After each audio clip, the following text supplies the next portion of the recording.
En el mundo de la ciencia y la tecnología, una revolución está en marcha. Sus límites son imposibles de imaginar. Su impacto será profundo en la sociedad y en nuestras vidas. La conquista de un universo infinito y a la vez diminuto está abriendo asombrosos espacios a la investigación y al conocimiento. Sus aplicaciones abarcan desde los productos de uso diario hasta desarrollos que podrían transformar la existencia humana. La revolución crece, se multiplica, se acelera.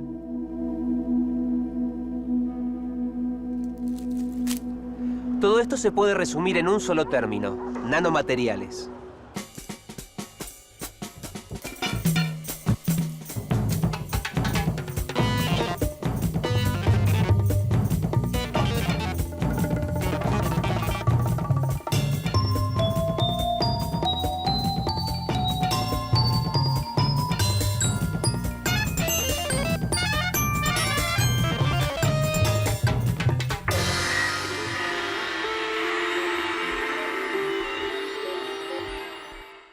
Nos referimos a la nanotecnología como la ciencia de lo pequeño o la revolución tecnológica hacia lo pequeño.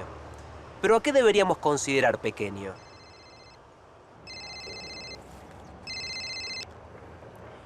Hola, te llamo en un rato. Hace no muchos años atrás, esto lo era. Pequeño nos puede parecer el diámetro de un cabello humano, pero tendríamos que reducir decenas de miles de veces ese tamaño para llegar a los dominios de la nanotecnología. Para hablar de nanotecnología, primero hay que definir lo que es un nanómetro. Nanómetro es la 1000.000.000ª parte de un metro. ¿Cómo se puede imaginar esto? Agarren ustedes una regla y en la distancia de 1 milímetro, entre las dos rayitas de 1 milímetro, dibujen 1.000.000 de rayitas. Ese millón de rayitas equiespaciadas dentro del milímetro van a estar separadas un nanómetro. ¿Qué quiere decir entonces nanotecnología? Nanotecnología son las ramas de la ciencia y de la tecnología que, trabajando juntas, desarrollan nuevos materiales y nuevos dispositivos aprovechando propiedades atómicas y moleculares a escala de los nanómetros.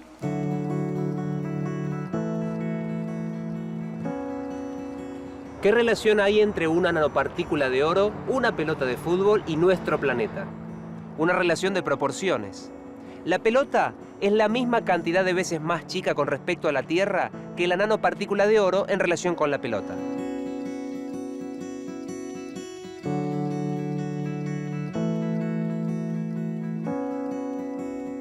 En esa escala mínima de la nanopartícula, ¿los materiales son los mismos que conocemos en volúmenes visibles? ¿Qué cambia cuando hablamos de dimensiones de unos pocos átomos? ¿Qué son los nanomateriales?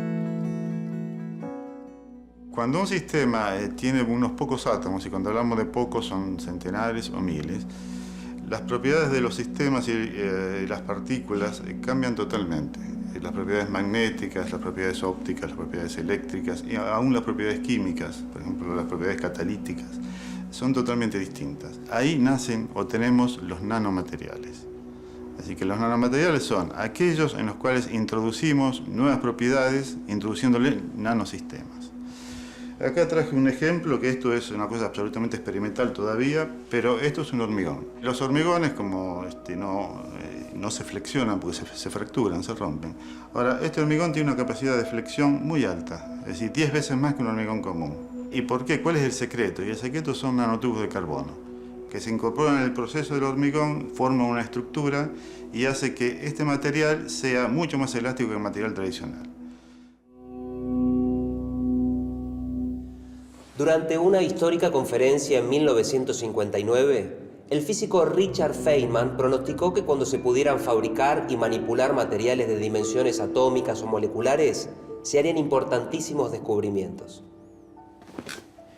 Unos 40 años después, quienes trabajan en nanotecnología están poniendo en práctica muchas de las ideas propuestas por Feynman, y muchas otras que hace 50 años atrás eran simplemente inimaginables. Actualmente, alrededor del mundo, científicos de distintas áreas utilizan micro y nanotecnologías con aplicaciones que van desde la introducción de mejoras en productos de uso diario hasta el desarrollo de innovaciones que den respuesta a desafíos que enfrenta la humanidad.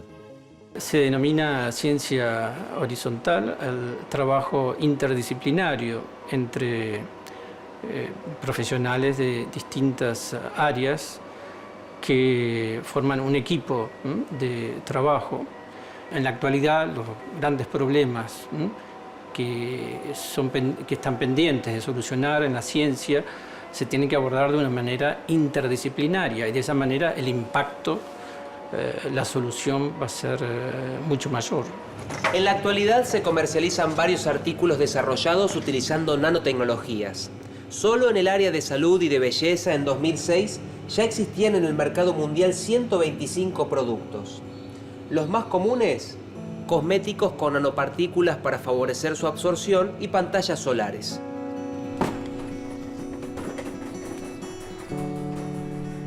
También se utilizan nanotecnologías en la producción de componentes electrónicos, en el procesamiento y envasado de alimentos, en prendas con telas antimanchas, antiarrugas o con protección ante los rayos UV, en pinturas que resisten el rayado o en artículos deportivos como en raquetas de tenis o palos de hockey. Pero las nanotecnologías, además de utilizarse en el desarrollo de productos masivos, también tienen una participación fundamental en el desarrollo de infinidad de otras aplicaciones, muchas de ellas inimaginables hasta hace poco tiempo atrás. En el área de producción y almacenamiento de energía, se trabaja en nuevos desarrollos de celdas de combustible o sólidos ligeros nanoestructurados que tienen el potencial para almacenar eficazmente el hidrógeno. También se desarrollan nuevas celdas solares de mayor eficiencia y menor costo. Además, el uso de nanotecnologías en la mejora de sistemas de aislamientos, en el transporte y en los sistemas de iluminación más eficaces permitirá fuertes ahorros de energía. Por otro lado, el medio ambiente se beneficiará del uso de nanotecnologías, por ejemplo, aplicadas a la recuperación de efluentes líquidos o para optimizar la eliminación de gases contaminantes. En los sectores agrícola y ganadero, se difundirá el uso de nanocápsulas para la administración de pesticidas, fertilizantes y otros agroquímicos en forma más eficiente. Nanosensores se emplearán para monitorear las condiciones del suelo y el crecimiento de los cultivos o para detectar agentes patógenos en plantas y en animales. Las tecnologías de la información, por su parte, se verán revolucionadas por la nanoelectrónica o electrónica molecular. La nanotecnología permite crear nuevos materiales, dispositivos y sistemas mediante el control de la materia en esa escala diminuta del nanómetro. Pero para trabajar en esa escala es necesario ver los átomos y poder manipularlos, algo que se logró a partir de 1981 gracias a la aparición del microscopio de barrido de efecto túnel y sus técnicas derivadas. Bueno, el microscopio de efecto túnel es el primero de una familia de microscopios que se basan en utilizar una punta afilada para obtener imágenes de superficies. La idea básica es simplemente acercar esta punta a distancias muy próximas de la superficie, barrer esta superficie lateralmente y de esa manera ir relevando una cierta información que a uno le interesa. En el caso del microscopio de efecto túnel, que entre toda esta familia es el único que nos da resolución atómica, que nos da imágenes de átomos y moléculas y de defectos de forma individual, lo que ocurre a nivel microscópico cuando si uno lo imagina a nivel microscópico, lo que va a tener es que la punta se encuentra muy próxima a la superficie, pero sin tener un contacto mecánico con la misma. Lo que se hace es polarizar, poner una diferencia de voltaje entre la punta y la muestra, y eso es suficiente para que se establezca una corriente eléctrica, una corriente de electrones, y eso se debe a un efecto que ocurre en el mundo microscópico, que se llama efecto túnel, que permite que estos electrones salten de punta a muestra a través del vacío. Otra de las características de este microscopio que lo hacen absolutamente maravilloso es que tiene la capacidad no solo de observar, de crear imágenes de átomos y de moléculas en forma individual, sino que además uno puede moverlos a estos átomos y puede disponerlos de una manera, formando, por ejemplo, en este caso un arreglo circular o un arreglo hexagonal o un arreglo triangular. Es, por lo tanto, el microscopio una herramienta realmente única y una herramienta ideal para trabajar en el mundo de la nanociencia porque te permite justamente llevar a cabo el objetivo, la idea es esencial, que es la de crear objetos de tamaño nanométrico de manera prediseñada. El microscopio de efecto túnel permitió ver la materia a escala atómica y en consecuencia actuar sobre ella. Es el momento de conocer las dos formas de fabricación o los dos enfoques de la nanotecnología. Cuando hablamos de métodos de fabricación o de producción de objetos o dispositivos nanotecnológicos, hay dos aproximaciones o dos metodologías. De arriba hacia abajo, ir achicando los dispositivos, que se llama top-down en el inglés, que quiere decir ir reduciendo las dimensiones cada vez más hasta llegar a tener transistores en los chips cada vez más pequeños. La otra metodología de construcción o fabricación de objetos es de abajo hacia arriba, bottom-up, que quiere decir ir sumando o agregando moléculas en forma muy controlada para construir objetos precisos. Estas son técnicas que actualmente están en el proceso de investigación, en algún momento pasarán a escala industrial y van a permitir construir los chips del futuro.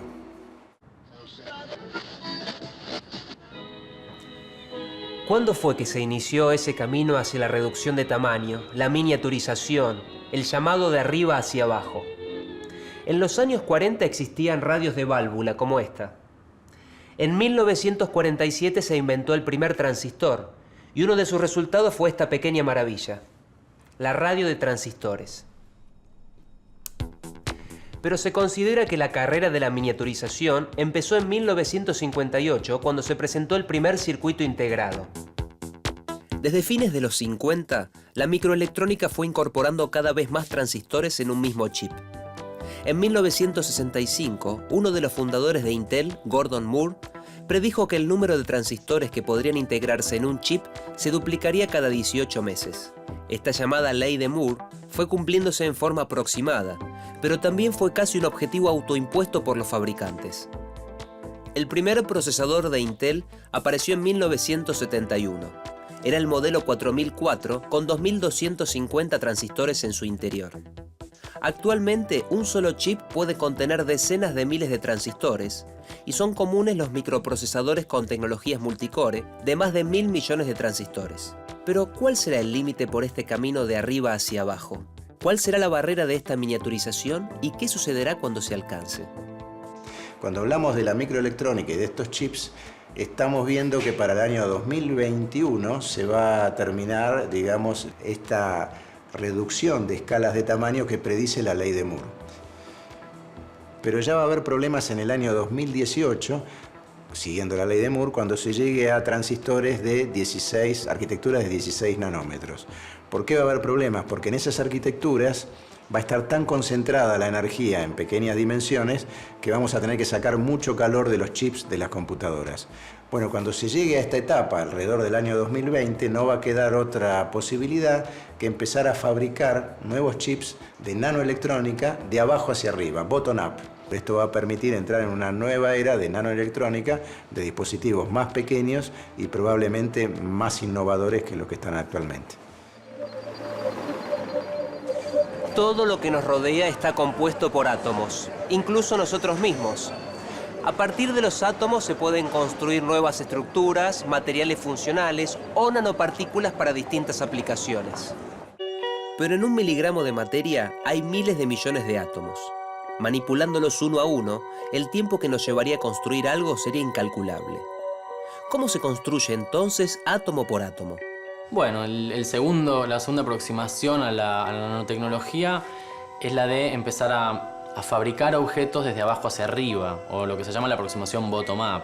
Recordemos que la nanotecnología, al trabajar en la escala del nanómetro, está en una escala intermedia entre los objetos cotidianos y los átomos y moléculas. Entonces, para una persona que trabaja con átomos, un nanómetro son 10 átomos puestos uno al lado del otro. Entonces, el desafío para la gente que viene desde abajo hacia arriba, para el bottom-up, es el de tomar los átomos, conocer sus reglas de combinación entre ellos, hacer química o física en la escala atómico-molecular y construir objetos cada vez más grandes.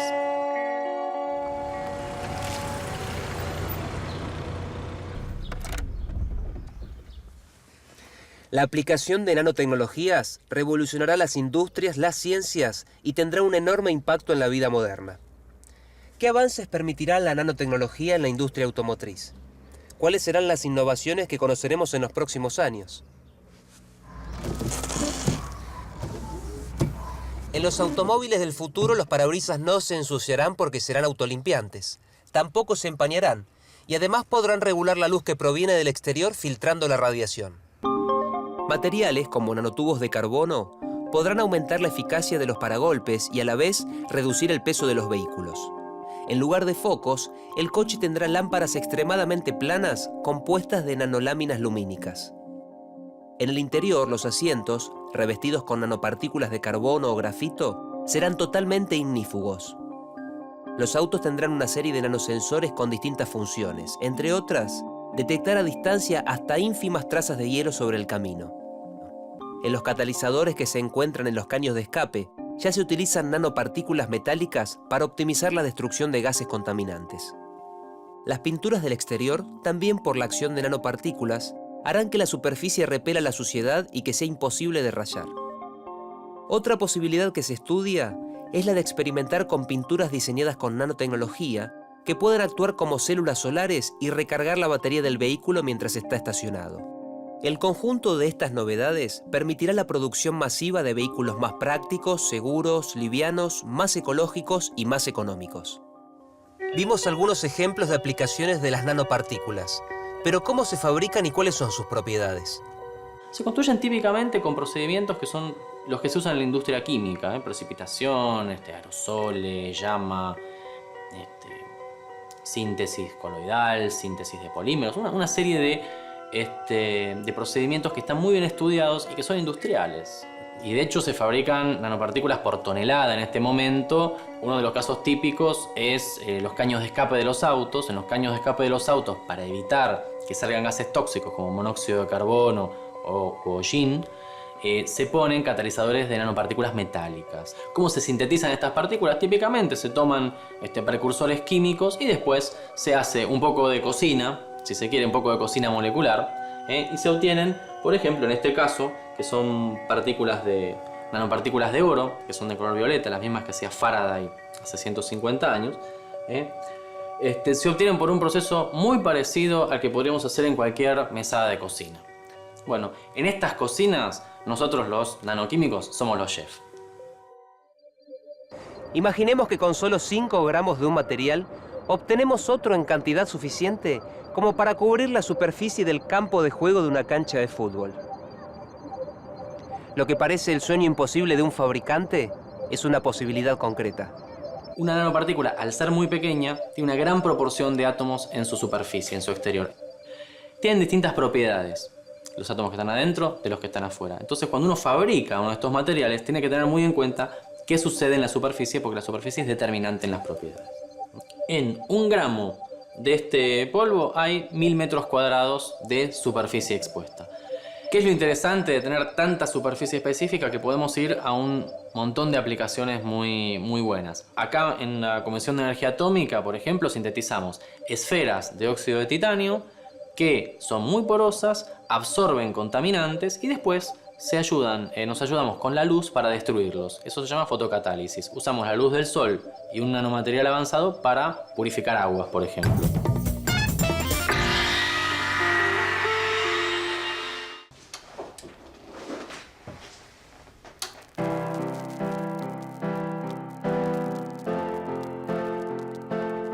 Imaginen si a partir de los átomos de carbono se pudieran crear nuevas estructuras y lograr un material 100 veces más resistente que el acero, pero también 6 veces más liviano y que nos permitiera utilizarlo en infinidad de aplicaciones.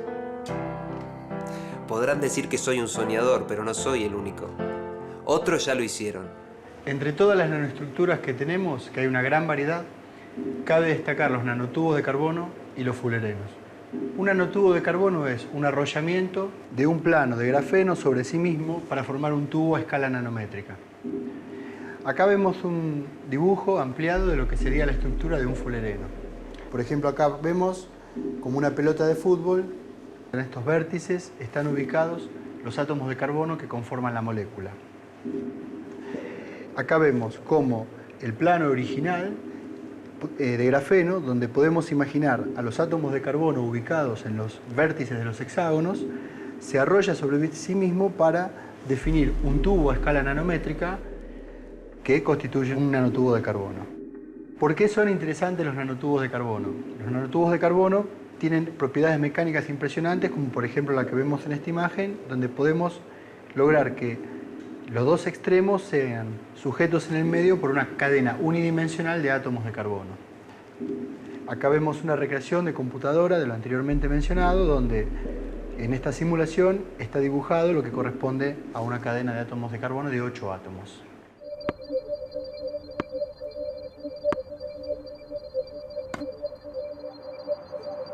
Los nanotubos de carbono se emplean en productos nanotecnológicos que son de uso común en el mercado, como las raquetas de tenis, más resistentes y livianas.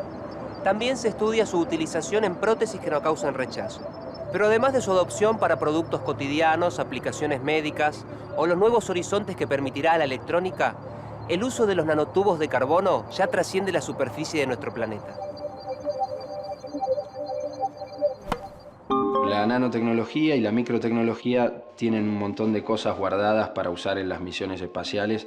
Hay mucho por descubrir y hay muchas cosas que hoy ya se saben y ya se pueden fabricar que pueden traer muchísimas ventajas. Por ejemplo, en los sistemas espaciales se necesitan muchas cualidades importantes de los materiales, como una gran resistencia mecánica, como resistencia a la radiación, una gran disipación de temperatura, propiedades eléctricas, propiedades mecánicas, térmicas, son muy importantes en el espacio. Y la nanotecnología va a contribuir mucho en los próximos años con nanopartículas y con nanotubos. Los nanotubos de carbono que se pueden usar en fibras tienen una gran resistencia mecánica. Por ejemplo, una fibra de carbono común de las que se usan en los autos de carrera son aproximadamente 10 veces más resistentes mecánicamente que un acero, que un buen acero. Y una fibra de carbono hecha con nanotubos de carbono es 1000 veces más resistente que el acero. Y esto es una ventaja muy grande para todos los componentes de un satélite o de una aeronave, porque realmente se buscan materiales con mucha mayor resistencia y mucho menor peso. La síntesis en la obtención de nanomateriales es un punto clave de la nanotecnología, y sus aplicaciones solo son posibles cuando estos materiales son obtenidos con la forma, estructura y composición química deseadas. Y las dimensiones, claro. En este gráfico vemos relaciones de tamaño. A la derecha, entre los más grandes, el diámetro de un cabello o de un grano de polen o de arena. Y abajo, en el centro, decenas de miles de veces más pequeñas, las dimensiones de los materiales que deseamos obtener.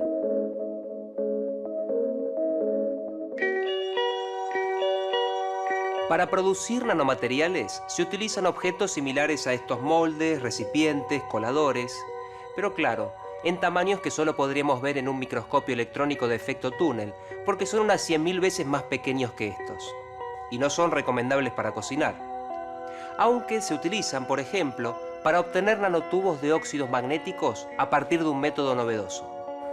De la misma forma que cuando cocinamos un flan, por ejemplo, necesitamos un molde. Bueno, para este caso se usa un molde, y el molde que se usa es una membrana de policarbonato en la cual tenemos poros pasantes que por supuesto no vamos a poder ver porque son muy pequeñitos. O sea, esta es una membrana de policarbonato porosa.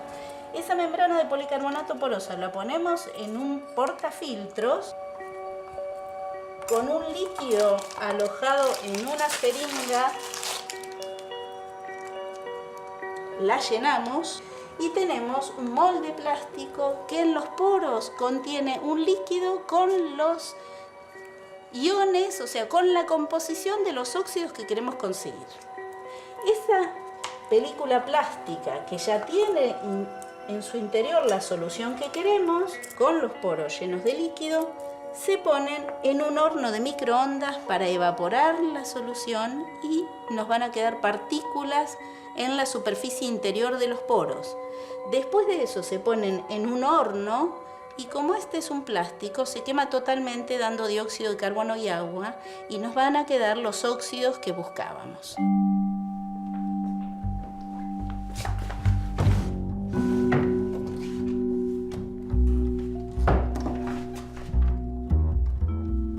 La detección ultrasensible de moléculas es uno de los grandes objetivos en los que físicos, químicos, biólogos e ingenieros trabajan conjuntamente.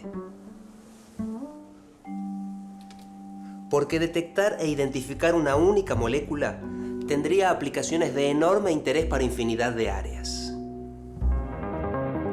En medicina, permitiría detectar cambios antes de que den lugar a enfermedades graves o irreversibles. Descubrir si algo o alguien estuvo en contacto con ciertas moléculas específicas podría resultar clave en investigaciones criminológicas, forenses o en cuestiones de seguridad. También podrían analizarse contenidos de compuestos en trazas minúsculas en problemas de contaminación. ¿Qué otras utilidades podríamos encontrar al detectar e identificar una única molécula, además de las ya mencionadas? Este es un laboratorio de propiedades ópticas. Lo que hacemos es usar la luz para estudiar materiales y por otro lado también diseñamos materiales que pueden modificar la luz de la manera en la cual nosotros nos planteemos, lo busquemos. Una de las técnicas que hacemos aquí se llama espectroscopía Raman. La idea es que uno puede mandar luz sobre una muestra que tenga moléculas, que tenga un material sólido, líquido o gaseoso. Lo manda con un cierto color definido, para eso usamos láseres, y la luz que sale con un color corrido respecto al que entró. Y sale corrido porque las moléculas o el material están vibrando. Eso se viene haciendo hace muchos años. La novedad que surgió en los últimos 10 años, digamos, relacionada con los estudios de nanociencia y nanotecnología, es el hecho de que nosotros nos pusimos a estudiar materiales que son muy pequeños. Eso quiere decir que cualquier material que estudiemos tiene muy poca cantidad, muy poco volumen, muy pocas moléculas. Las tenemos que detectar, hemos tenido que desarrollar métodos para poder detectar poco material. Ese ha sido un desafío y lo que hemos avanzado nosotros, en paralelo con muchos laboratorios del mundo, es en desarrollar técnicas que se basan en agarrar materiales y hacer materiales con deformaciones de tamaño nanométrico, y eso cuando uno lo hace de ciertos materiales como oro o plata, eso funciona como una antena, de tal manera que uno puede mandar luz, esa antena amplifica la luz en su superficie, entonces uno puede poner una molécula sobre esa superficie y esa molécula va a sentir sobre sí un campo electromagnético, una intensidad de luz que es muchísimo más grande, y eso nos va a permitir hacer una detección mucho más sensible. Una aplicación de esta técnica se utiliza en nanodetectores de glucosa y de contaminantes en la agroindustria. Después de varios años de trabajo con grupos de químicos y bioquímicos de la Argentina, de La Plata y de Buenos Aires, hemos logrado desarrollar un nanosensor de glucosa. Lo que hicimos fue ensamblar sobre una nanopartícula de oro de 20 nanómetros de diámetro una enzima que se llama glucosa oxidasa, que responde a la presencia de glucosa y que está conectada mediante una molécula a la nanopartícula, y esa molécula funciona como un cable molecular. Nosotros podemos sensar a través de la espectroscopía de Raman cambios en ese cable, permitiéndonos saber si está conduciendo o no electricidad debido a la presencia o no de glucosa. Dado el tamaño que tiene y la manera en la cual lo podemos sensar, podemos pensar de introducir estos sensores para glucosa dentro de células y ver cuál es el comportamiento de la glucosa dentro de tamaños tan chiquititos como un micrón, ¿no? En la Argentina, excelentes profesionales, investigadores y científicos de distintas áreas trabajan en nanociencia y en nanotecnología. Como en cualquier área, se debaten políticas, presupuestos, objetivos, pero una cuestión es prioritaria: la formación de investigadores. Los que acepten el desafío tendrán infinitas posibilidades como parte de esta revolución científica y tecnológica que recién comienza. Para participar en todo lo que es nanociencia y nanotecnología, los jóvenes deberían estudiar carreras científicas o tecnológicas. Dentro de las científicas está la física, la química, la biología, matemática, ciencias de la computación, y en las tecnológicas diríamos todas las ramas de la ingeniería. En particular, la Comisión Nacional de Energía Atómica tiene institutos de excelencia para la formación de investigadores y tecnólogos, ya sea el Instituto Balseiro en Bariloche, el Instituto Sábato en Buenos Aires o el Instituto Dan Benninson. O sea, es muy importante, ya que la juventud nuestra es considerada a nivel mundial, nuestros investigadores, como muy creativos, que aprovechen a estudiar estas carreras que mencioné antes para participar de lo que yo llamo esta revolución silenciosa, que es la nanotecnología. En el próximo capítulo continuaremos con nuestro recorrido por el nanomundo. Hablaremos sobre una revolución que está llegando, la electrónica molecular. Aprenderemos qué son las micromáquinas y qué importancia cobrarán en nuestras vidas. Conoceremos la nanotecnología aplicada en los autos del futuro, en la industria espacial y en productos que utilizamos todos los días. Además, descubriremos juntos la importancia de los nanobiochips para detectar enfermedades y de las nanopartículas para combatir el cáncer, la manipulación de la luz y el sonido en la nanoescala. Y sobre todo, el presente y el futuro de la nanotecnología en la Argentina.